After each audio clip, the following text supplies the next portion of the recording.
Welcome back to another technical deep dive here in the debug zone. Today, we're tackling a big question and breaking it down with insights from other users.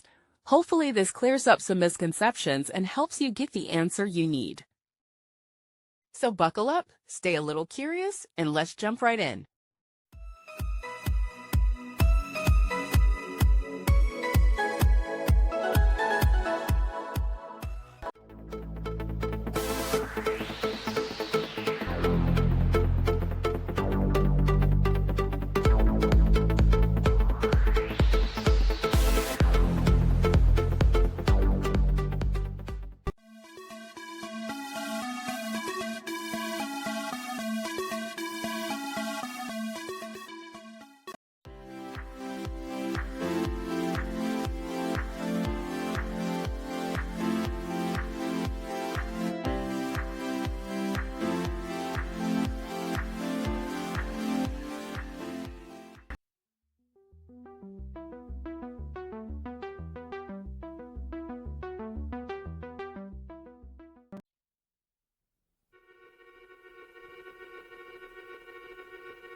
And that's a wrap.